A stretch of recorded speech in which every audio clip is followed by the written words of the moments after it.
था, पुत्र का विवाह हुआ और कृषा गौतमी नाम की सुंदर बहू घर में आई।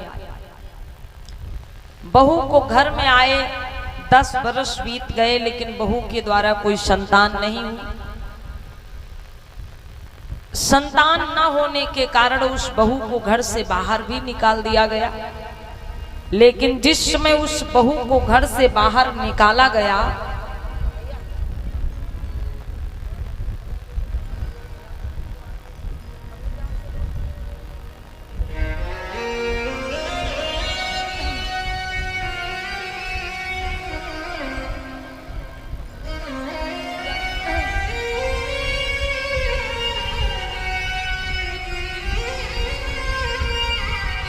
बोलिए तथागत बुद्ध की। माताएं बहने, कृषा गौतमी के द्वारा एक पुत्र का जन्म हुआ और वो बड़ी खुश होती है कि ये पुत्र मेरे जीने का सहारा बनेगा। लेकिन धीरे धीरे वो पुत्र जब 8-9 वर्ष का होता है, बाग में कुछ बच्चों के साथ में खेलने के लिए जाता है, जहां पर उस बालक को सर्प डस लेता है और सांप के डसने से उस बालक की मृत्यु हो जाती है। जब बालक की मृत्यु हो जाती है तो कृषा गौतमी बहुत रोती है। 2 दिन बीत जाते हैं उसको रोते रोते। गांव के लोगों ने सोचा अगर ये ऐसे ही रोती रही तो या तो ये पागल हो जाएगी या तो ये मर जाएगी अपने बेटा के दुख में। तो कुछ बड़े बुजुर्ग लोगों ने बता दिया कि बेटी, अगर तुम अपने पुत्र की लाश को लेकर के तथागत बुद्ध के पास चली जाओ, जो इस समय श्रावस्ती नगर में ही जेत वन में ठहरे हुए हैं, अगर तुम अपने बेटे की लाश लेकर के तथागत बुद्ध के पास चली जाओ तो वो तुम्हारे बेटा को जीवित कर देगी।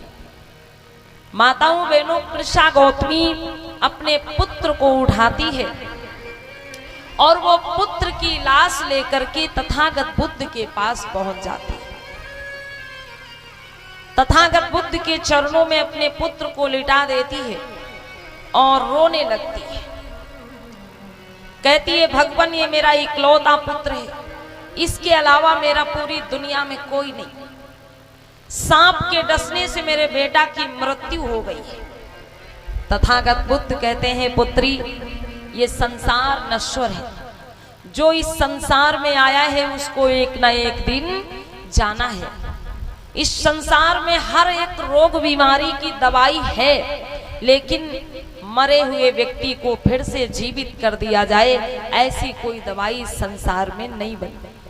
कृषा गौतमी कहती है, भगवान मैंने आपका बहुत नाम सुना है, मैंने सुना है जो आपकी शरण में आता है वो कभी खाली हाथ व निराश नहीं जाता है। मेरा कोई नहीं है इस दुनिया में, आप मेरे पुत्र को जीवित कर दो, और अगर आप मेरे पुत्र को जीवित नहीं करोगे तो मैं अपना सर पटक पटक करके यहीं पर मर जाऊंगी, मैं भी वापस लौट के नहीं जाऊंगी।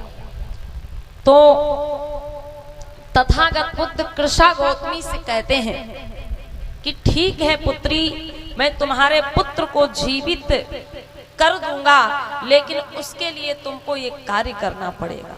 कृषा गौतमी कहती है, भगवान कौन सा कार्य करना पड़ेगा?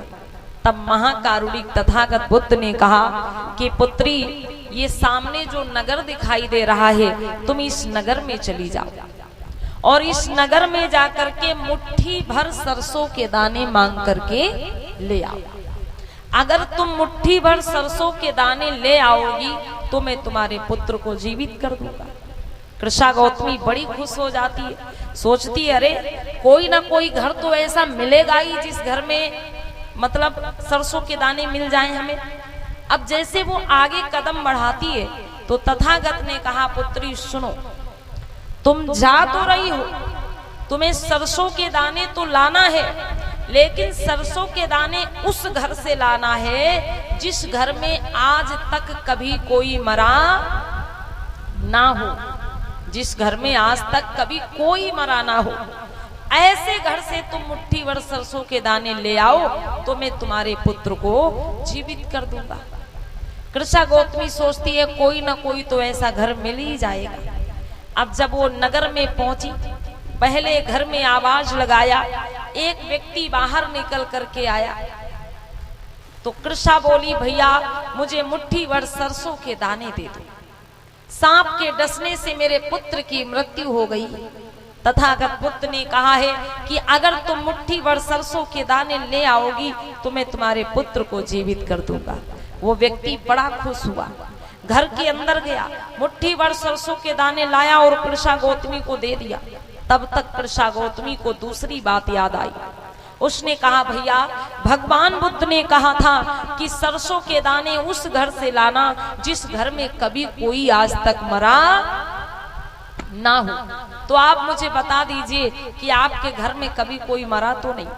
उस व्यक्ति की आंखों में आंसू आ गए और बोला, बहन मेरे दादी दादा माता पिता सब मेरे सामने ही मर के इस दुनिया से चले गए, मैं तुमसे कैसे कह दूं कि मेरे घर में कोई नहीं मरा।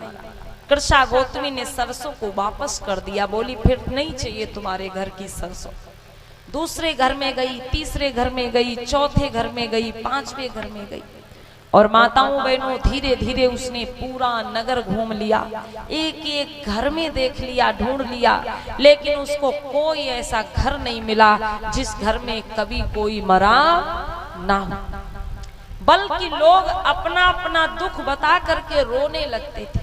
वो जिससे भी पूछती कि भैया आपके घर में कोई मरा तो नहीं है, तो कोई कहता मेरी माँ मर गई, कोई कहता मेरा पिता मर गया, कोई कहता मेरा भाई मर गया, कोई कहता मेरा बेटा मर गया, कोई कहता मेरी बेटी मर गई, कोई कहता मेरी पत्नी मर गई। जिस घर में वो जाती है लोगों से पूछती है तो लोग अपना अपना दुख बता करके रोने लग जाते हैं। अब हुआ यूं माताओं बहनों कि कृष्णा गौतमी दूसरों के दुखों को सुन करके और धीरे धीरे वो अपना दुख भूलने लगी। दूसरों के जब वो दुखों को सुनती है, पूरा नगर घूम लिया, कोई ऐसा घर नहीं मिला जिस घर में कभी कोई ना मरा, बल्कि लोग अपना अपना दुख बता के रोने लगते थे। तो वो दूसरों का दुख सुन के अपना दुख भूल गई। उसको समझ में आ गया कि भगवान बुद्ध ठीक ही कह रहे थे, ये संसार नश्वर है, जो इस संसार में आया है उसको एक ना एक दिन जाना है।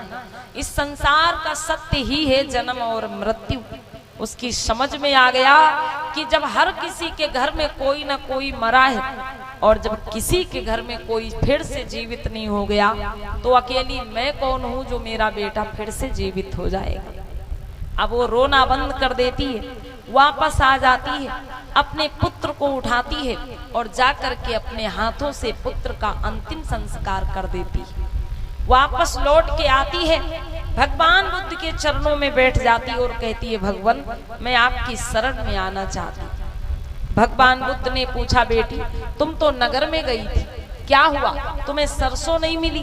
कृष्णा गौतमी कहती है, नहीं भगवान, मैंने पूरा नगर घूम लिया लेकिन मुझे कोई ऐसा घर नहीं मिला आज तक जिस घर में आज तक कभी कोई मरा ना, बल्कि लोग अपना अपना दुख बता के रोने लगते थे।